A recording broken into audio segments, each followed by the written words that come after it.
We economic hitmen really have been the ones responsible for creating this first truly global empire. And we work many different ways.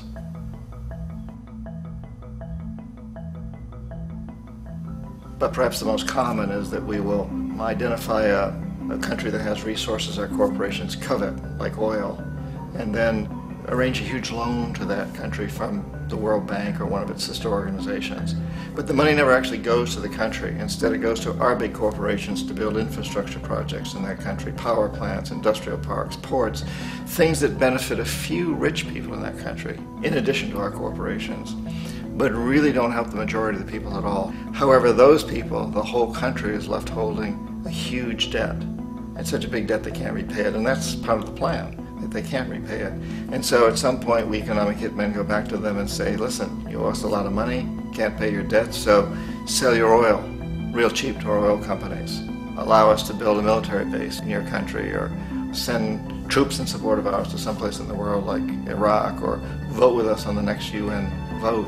To have their electric utility company privatized and their water and sewage system privatized and sold to U.S. corporations or other multinational corporations. So there was that whole mushrooming thing, and it's so typical of the way the IMF and the World Bank work, that you put a country in debt, it's such a big debt it can't pay it, and then you offer to refinance that debt and pay even more interest.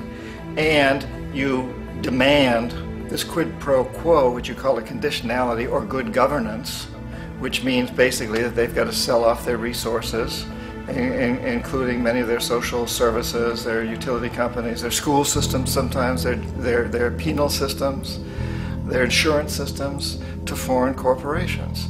So it's a double, triple, quadruple whammy. The precedent for economic hitmen really began back in the early 50s when democratically elected Mossadegh, who was elected in Iran, he was considered to be the hope for democracy in the Middle East and around the world. He was Time Magazine's Man of the Year. But one of the things that he'd run on and began to implement was the idea that foreign oil companies needed to pay the Iranian people a lot more for the oil that they were taking out of Iran. The Iranian people should benefit from their own oil. Strange policy. We didn't like that, of course. But we were afraid to do what we normally were doing, which was to send in the military. Instead, we sent in one CIA agent, Kermit Roosevelt, Teddy Roosevelt's relative. And Kermit went in with a few $1 million and was very, very effective and efficient. And in a short amount of time, he managed to get Mossadegh overthrown and brought in the Shah of Iran to replace him, who always was favorable to oil. And it was extremely effective. Bombs overflow Tehran. Army officers shout that Mossadegh has surrendered and his regime as virtual dictator of Iran is ended. Pictures of the Shah are paraded through the streets as sentiment reverses. The Shah is welcomed home. So back here in the United States, in Washington, people looked around and said, wow, that was easy and cheap. So this established a whole new way of manipulating countries, of creating empire. The only problem with Roosevelt was that he was a card-carrying CIA agent, and had he been caught, the ramifications could have been pretty serious. So very quickly at that point, the decision was made to use private consultants to channel the money through the World Bank or the IMF or one of the other such agencies, to bring in people like me who worked for private companies, so that if we got caught, there would be no governmental ramifications.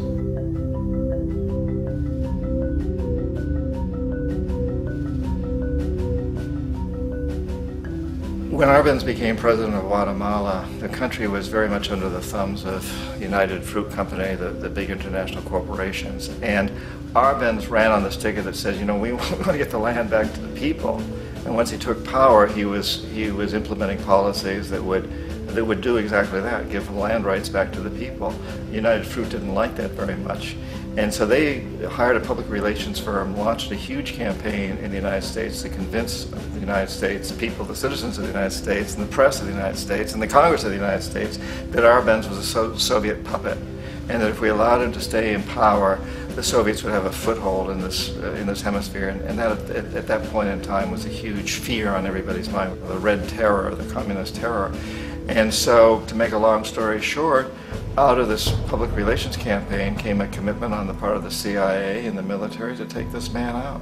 And in fact, we did. We sent in planes, we sent in soldiers, we sent in jackals, we sent everything in to take him out, and did take him out. And as soon as he was removed from office, the new guy that took over after him basically reinstated everything to the big international corporations, including United Fruit.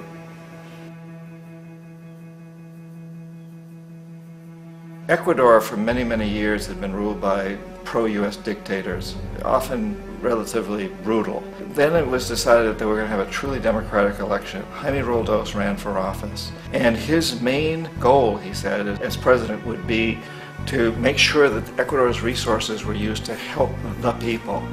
And he won, overwhelming, by more votes than anybody had ever won anything in Ecuador.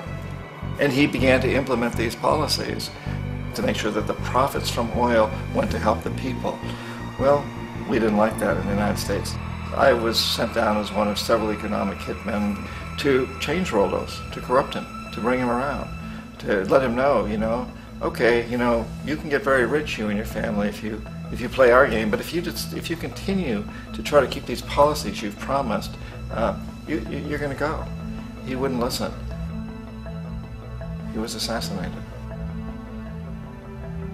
As soon as the plane crashed, the whole area was cordoned off. The only people allowed in were U.S. military from a nearby base and some of the Ecuadorian military. When an investigation was launched, two of the key witnesses died in car accidents before they had a chance to testify. A lot of very, very strange things that went on around the assassination of Jaime Roldos. I, like most people who've really looked at this case, have absolutely no doubt that it was an assassination. And of course, in my position as an economic hitman, I was always expecting something to happen to Jaime, whether it be a coup or assassination, I wasn't sure, but that he would be taken down because he was not being corrupted. He would not allow himself to be corrupted the way we wanted to corrupt him. Omar Torrijos, president of Panama, was, one of my favorite people. I really, really liked him. He was very charismatic. He was a guy who really wanted to help his country. And when I tried to bribe him or corrupt him, he said, look, John, he called me Juanito. He said, look, Juanito, I don't need the money. What I really need is for my country to be treated fairly. I need for the United States to repay the debts that you owe my people for all the destruction you've done here. I need to be in a position where I can help other Latin American countries win their independence and be free of this terrible presence from the north that you people are exploiting us so badly. I need to have the Panama Canal back in the hands of the Panamanian people. That's what I want. And so, leave me alone. Don't try to bribe me. It was 1981, and in May, Jaime Roldos was assassinated. And Omar was very aware of this. Torrijos got his family together and he said, I'm probably next, but it's okay because I've done what I came here to do. I've renegotiated the canal. The canal will now be in our hands. He just finished negotiating the treaty with Jimmy Carter. In June of that same year, just a couple of months later, he also went down in an airplane crash, which there's no question was executed by CIA-sponsored jackals. Tremendous amount of evidence that one of Torrijos' security guards handed him at the last moment as he was getting on the plane a tape recorder, a small tape recorder that contained a bomb.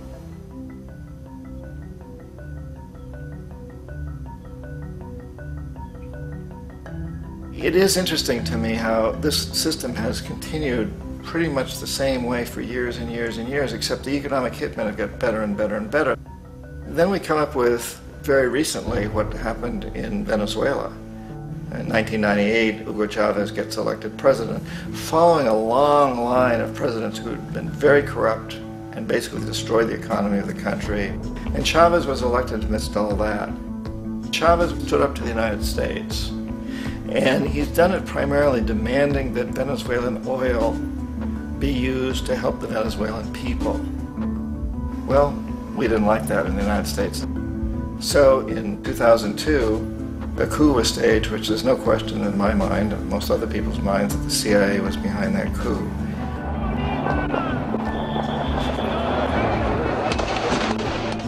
The the way that that coup was fomented was very reflective of what Kermit Roosevelt had done in Iran, of paying people to go out into the streets, to riot, to protest, to say this Chavez is very unpopular. You know, if you can get a few thousand people to do that, television can make it look like it's the whole country, and things start to mushroom.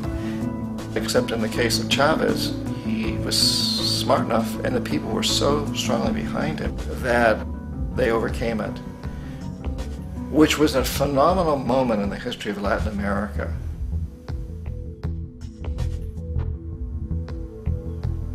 Iraq actually is a perfect example of the way the whole system works. So we economic hitmen are the first line of defense. We go in, we try to corrupt governments.